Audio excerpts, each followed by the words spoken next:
vergassen sein. Ich nenne es Balmung.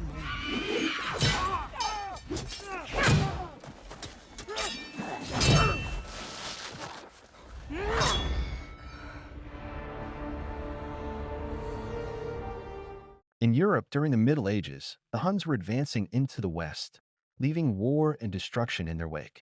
The kingdom of Burgundy struggled to survive, and the king led his men to protect the borders. Moving cautiously through dense fog, the army arrived at a village only to find it burned to the ground, its inhabitants and animals dead. Suddenly, a horse appeared, revealing a hidden enemy soldier. The man shot an arrow at the king and fled before capture. Marshal Hogan rushed to the king's side, but was too late. He was already dead. A funeral was later held in the capital. Hogan, overwhelmed with guilt, reflected on his childhood. As a boy, he had survived a vicious attack by a beast, sustaining only a few scars, and the king had taken him under his wing. During training, Princess Kriemhild reassured him that it wasn't his fault and reminded him that he was still part of the royal family. Soon, Prince Gunnar ascended the throne and convened a council to address the kingdom's peril, surrounded as it was by enemies. Desperate for allies, he decided that his sister would marry the king of Lombardy. Hogan delivered the news to Kriemhild, who accepted her duty without hesitation, though her distress was clear. That night, amid a storm, 11 armed men camped near the gates. Hogan, climbing the wall to get a better view, saw a shadow whisper, "I know your scars," before vanishing. In the morning, the group crossed the gate and was immediately surrounded by soldiers. Kriemhild, observing from afar, noticed one rider changing his face. Gunnar agreed to meet their leader, who revealed himself as Siegfried, Prince of Cassanen. Once, their fathers had been allies. To everyone's surprise, Siegfried challenged Gunnar to a duel. Guards encircled Gunnar to protect him, and Siegfried agreed to remain as a guest instead. Privately, Kriemhild confided in Hogan about the figure she had seen, suspecting it might be one of the old ones, an evil entity haunting dreams. She thought her brother should have dismissed the group. That night, Hogan kept watch. A cloaked figure left the camp, and when Hogan cornered him in an alley, the figure collapsed into a pile of bags. Meanwhile, a drunken Siegfried went to the street to vomit. Hogan confronted him, urging him to leave the kingdom. That night, Hogan's nightmares persisted, showing mysterious guests in a stable surrounded by blood. The being knew Hogan's scars and spoke of the old ones taking everything from him, including his fear, triggering memories of his parents' deaths in a dragon attack. The next morning, servants discovered that the cloaked figure had been in the stables, where several horses had been killed. Kriemhild attempted to calm her beloved horse, but it broke free, prompting Hogan and her to give chase. The horse finally stopped at a river, but spooked again, injuring Kriemhild's hand before running off. Hogan treated her wound, and she admitted her unhappiness about the forthcoming marriage. Later, Siegfried explained to Gunnar that he was traveling because Queen Brunhild of the Valkyries had summoned him in a dream. She could allegedly cast spells on men worldwide without meeting them. Siegfried laughed off the story as a prank but complained about the lack of women at the table. That evening, he barged into Kriemhild's room, praising her beauty. She rebuked him, calling him a lost soul, and forced him to leave. Hogan advised Gunnar against the marriage, asserting their army was strong enough to defend the kingdom. Gunnar trusted him and canceled the plan but remained wary of Siegfried's story. The following morning, he informed Kriemhild she need not marry, bringing her joy. The queen remarked that her daughter was willing to sacrifice for the kingdom and wondered if Hogan was capable of the same. Training resumed with Siegfried, whose unrestrained brawling alarmed the soldiers. When a messenger arrived with news of a slain border settler, Gunnar realized that the Saxons and Danes had turned against them. The capital remained secure, but Burgundy was under siege. Desperate, Gunnar insisted on allying with Siegfried's group, despite Hogan's objections.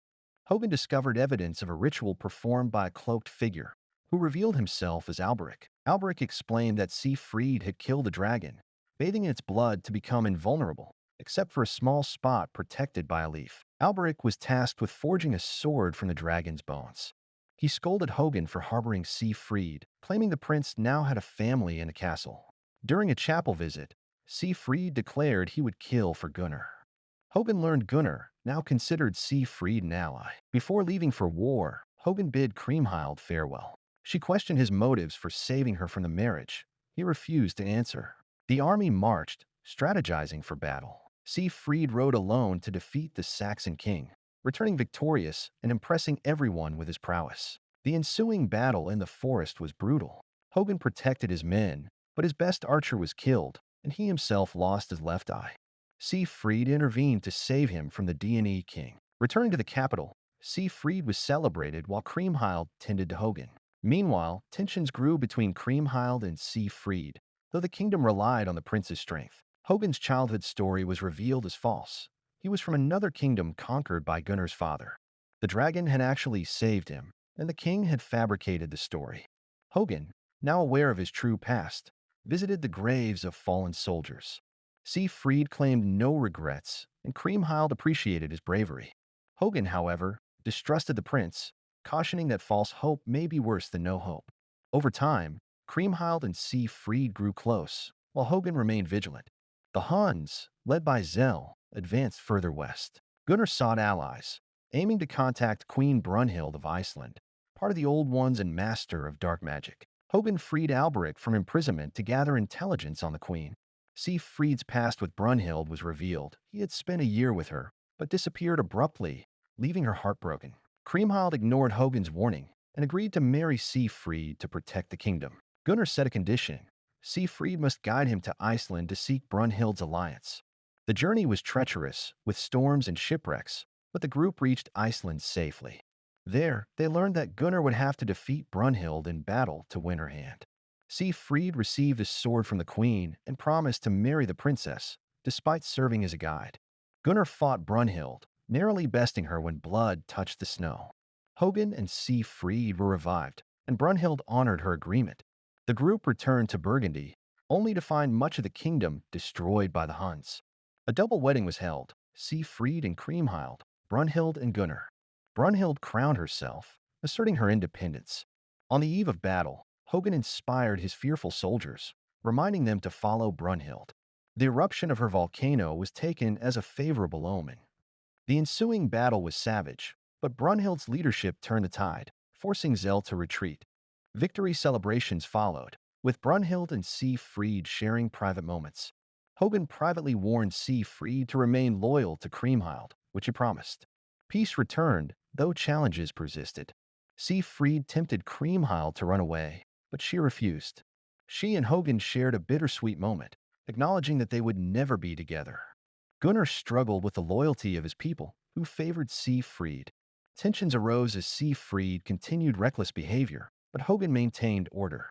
Hunting excursions allowed Hogan and Siegfried to spar, testing each other's skill without lethal intent. Eventually, their duel culminated in Siegfried's death, struck at his vulnerable spot by Gunnar. Hogan reported the victory, and Kriemhild revealed her pregnancy. Brunhild also had a private breakdown. During the funeral, Hogan defended his actions in protecting the kingdom. Instead of execution, Kriemhild cursed him to live long enough to serve Siegfried's son, a fate she claimed would be worse than death.